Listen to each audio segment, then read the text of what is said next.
Smart English quest में आपका स्वागत है। मैं हूँ राजेश मिश्रा। आज बहुत ही ज़रूरी बात करेंगे। जैसा कि आपको इंतजार भी होगा, जो प्रपोजिशंस हैं इसका फर्स्ट पार्ट आ चुका है और आज हम इसका सेकंड पार्ट देखेंगे। तो बिना कुछ देर किए चलिए हम इसी को ज्वाइन करेंगे। बट हाँ, सबसे पहले जिन लोगों ने सब्सक्राइब कर लिया उनका स्वागत है।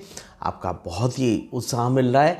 जो लोग फर्स्ट टाइम इस वीडियो को देख रहे हैं वो लोग सब्सक्राइब कर लें, ताकि एक्चुअली इंग्लिश से संबंधित तमाम अलग अलग तरीके basic to advance A to Z आपको पूरा दिया जाता है। हर चीज़ यहाँ पे डिस्कस की जाती है और तकरीबन अभी तक टेंसेस के बारे में बहुत सारी चर्चाएं हो चुकी हैं। पहले वो आपने देखा ही है।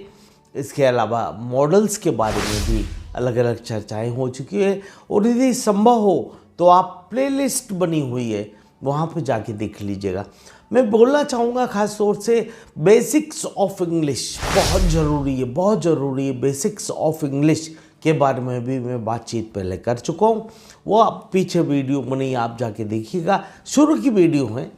इसके अलावा इंट्रो के नाम से भी कई वीडियोस बने हुए हैं, जिसके अंदर स्पोकन इंग्लिश के खास तौर से इंट्रो यानी इंट्रोडक्शन, हम इंट्रोडक्शन को हमारे यहाँ इंट्रो ही बोलते आए हैं सालों से, तो आप उसको भी देखिएगा। थोड़े बहुत वीडियो हैं उसके, मगर उसमें you will get entire knowledge like swimming pool technology क्या है, एलिफेंट टेक्नोलॉजी क्या है। आप यहाँ तक की बात मत करिए तो बहुत सारी चीज़ें, जैसे टेंसेस के बारे में नई टेक्निक डेवलप की गई है, A1, B1, C3, A2, ये क्या है ये आप समझिएगा। और इसी के साथ में मॉडल्स के बारे में भी चर्चा कर चुकी है और बड़े नायाब तरीके से आपको बताया जाता है फैमिली स्ट्रक्चर और गोत्र स्ट्रक्चर। ये बात आप लोगों को पीछे जाके देखना पड़ेगा। तो आगे चलिए हम बात करते हैं। हम बात कर चुके हैं पहले इस प्रीपोजिशन ऑफ टाइम के बारे में। टाइम बेसिकली वो चीज़ होती है कि समय के साथ लगने वाले प्रपोजिशंस वहाँ आए हैं और आज हम देखेंगे लोकेशन, प्रपोजिशन ऑफ लोकेशंस के बारे में बात करेंगे कि लोकेशन में यानी छोटे स्थान, छोटे गाँव, फिर बड़ा शहर, फिर बड़ा प्रांत और देश, ब्रह्मांड क्या लगेगा। आइए चलिए हम देखते हैं।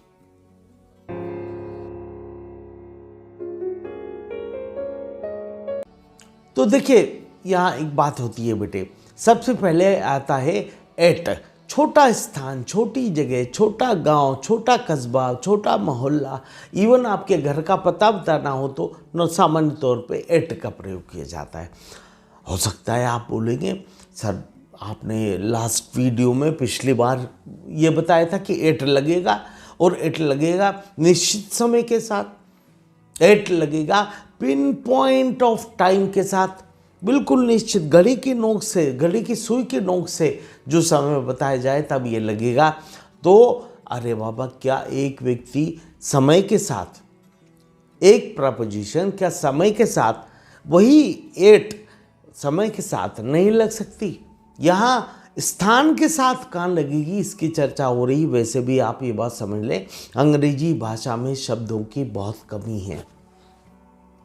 कहीं ग्रीक से, कहीं रोमन से, कहीं फ्रांस से, कहीं हिंदी से, कहीं संस्कृत, बहुत सारी लिपियों का सम्मिश्रण करके एक भाषा आपके सामने रख दी गई है, वो है अंग्रेजी। आप बोलेंगे कि हिंदी से भी, संस्कृत से भी? अरे बाबा, निंदक नीरे राखिए, आपने सुना होगा, निंदक नीरे राखी आंगन कुटी छपाई। निंदक नीरे राखी आपने सुना है। यहाँ नीरे शब्द का मतलब क्या है? पास। तो पास, इसके लिए अंग्रेजी में भी नियर का इस्तेमाल होता है, उसके लिए भी आता है पास। ऐसे हजारों शब्दों की लिस्ट मैं आपको बता सकता हूँ और बताऊँगा और आगे भी बताऊँगा। तो आप इस चीज़ को जानें। आप हाँ पहले यदि सब्सक्राइब नहीं किया है तो आप कर लीजिएगा, ताकि जब भी वीडियो डालते हैं तो आपको नोटिफिकेशन पहले प्राप्त हो जाए। देखिए, प्रपोजिशन ऑफ लोकेशन का मतलब हुआ कि छोटा गांव, छोटा कस्बा, छोटे मोहल्ला, घर का पता वो बताना हो तो एट का इस्तेमाल। आई गांधी चौक, I live at Nehru Nagar, तो आई लिव एट गुड़गांव, अब गुड़गांव जब आएगा तब इसका इस्तेमाल नहीं हुआ क्योंकि गुड़गांव बड़ा है। आप बताइए क्या एट लगेगा? नहीं, तो वहाँ लगेगा इन। अब अगला सुनिए, अगला मॉडल है प्रीपोजिशन ऑफ लोकेशन का इन। इनका इस्तेमाल होता है बड़े शहर, बड़ी जगह, बड़ा प्रांत, बड़ा देश, तब इसका इस्तेमाल in India, I live in India, इस प्रकार से इसका इस्तेमाल करेंगे। छोटे का अलग, बड़े का अलग। अब यदि आप किसी खास जगह का, छोटी जगह का, छोटे गांव का नाम ले रहे हैं, बड़ौंदिया सपोज, तो आई लिव एट बड़ौंदिया इन ग्वालियर, इस तरह प्रयोग करेंगे। अब ग्वालियर में एट नहीं लगाएंगे, और छोटा जगह होती है वो पहले आता है, ये ध्यान रखना। तो एट हो गया, इन हो गया। आज अब इसके बाद हम अगला मॉडल देखेंगे, वो है बिटवीन और अमंग्स। एक्चुअली इंग्लिश बड़ा प्रैक्टिकल भाषा है, इसको सिर्फ रट के या समझ के या एक कोई नियम बना लो, फिक्स पैटर्न बना लो और उस प्रकार इस्तेमाल करो, ऐसा नहीं होता। ज़्यादातर हम लोग यही करते। और हद होती है, आप शाम को 5 बजे भी घर जा रहे हैं, आखिरी बार मिल के मुझसे, तो आप उस समय गुड नाइट सर, अरे व्हाट इज़ गुड नाइट, अभी तो मेरा दिन बचा है, आपका ख़त्म हो गया, हम तो भी बहुत काम करेंगे, रात के 10 या 11 बजे तक भी काम होगा, तो इसलिए गुड नाइट नहीं बोला जाता। कब बोलना चाहिए, क्या ध्यान रखना चाहिए, प्रैक्टिकल कैसा, ये अपन आगे चर्चा करेंगे, मगर अभी आप समझ लें समय के हिसाब से निश्चित नहीं है। बोला जाता है 4-5 बजे सुबह से उठ के 10, 11, 12 बजे तक गुड मॉर्निंग बोलो। बाबा, सीजन के हिसाब से बदलता है। जब गर्मियाँ बढ़ जाती है तो जल्दी गुड मॉर्निंग ख़त्म हो जाता है और गुड नून शुरू हो जाता है। ये तो आप भूल ही गए, गुड नून। फिर इसके बाद आता है गुड आफ्टरनून, फिर गुड इवनिंग चालू होता है। तो कब कब क्या क्या किस समय होता है ये अपन चर्चा करेंगे। आइए यहाँ समझिए बेटे, यहाँ वही नियम यहाँ लागू हो गया, बड़ा प्रैक्टिकल नियम है वो अमंग्स और बिटवीन के बारे में। पहली बात करें बिटवीन। बिटवीन का जब भी चर्चा होगा, प्रपोजिशन बिटवीन आएगा दो के बीच में। जब भी दो के बीच में कुछ चल रहा है तब इसमें बिटवीन का प्रयोग करा जाएगा। जैसे फॉर एग्जाम्पल कि यदि आप बोलना चाहते हैं what is cooking between Mohan and Suvarna. अब मोहन और सुवर्णा के बीच क्या पक रहा, कुकिंग, यानी एक्चुअली ऐसा मत समझो something is wrong, something is not in a proper shape, like इनके संबंध में अवैध प्रकार का प्रयोग किया जाता है, तब नेगेटिव वर्ड में यूज किया जाता है इसको। व्हाट इज कुकिंग या what is going on between Mohan and Suvarna, इस प्रकार आप इसका इस्तेमाल करेंगे।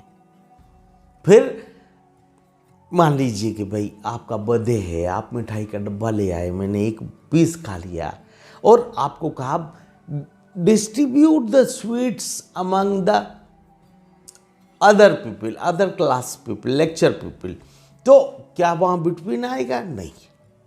बस यही जगह, जब दो से ज़्यादा कोई जगह कोई क्रिया का प्रयोग होता है, कोई चीज़ का प्रयोग होता है, कोई स्थान, कोई बात का प्रयोग होता है, तो उस प्रकार अभंग का यूज होता है। What is going out between the army, नहीं, कैसे होगा आर्मी? आर्मी बहुत बड़ा होता है। What is going on among the army प्रयोग, ग्रुप होता है तब इसका प्रयोग करते हैं, दो के बीच में नहीं। दो के बीच में बोलना है तो बिटवीन का प्रयोग किया जाता है। आइए चलिए, इसके बाद बहुत सारे प्रपोजिशन है, मैंने टेलीग्राम पे उसको जाके दे दिया है, डाल दिया है। जैसे अबाउट द टेबल, अब यदि कोई वस्तु टेबल के ऊपर रखी है तो अबाव आएगा, ऊपर पर, इसके लिए अबाव आएगा। यदि गतिशील अवस्था में ओवर आएगा, जैसे बिल्ली टेबल के ऊपर से कूद गई तो cat jump over the table. Across the field, कोई चीज फील्ड के पार है, बहुत दूर है, तो उसे अक्रॉस द फील्ड, और इस तरह से कई एक्सरसाइजेज हैं जो आपको ऑलरेडी दी गई हैं। आप उनको देखिएगा, समझिएगा। मैं अपनी बात को फिलहाल यहीं विराम देता हूँ।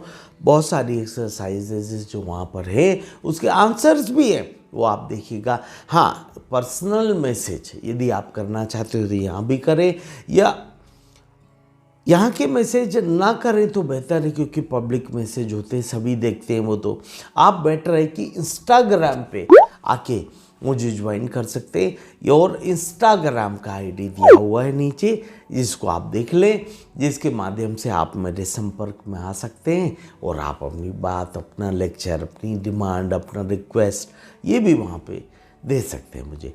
सो nice to all of you, best of luck, may God bless you everybody. Thank you, see you soon.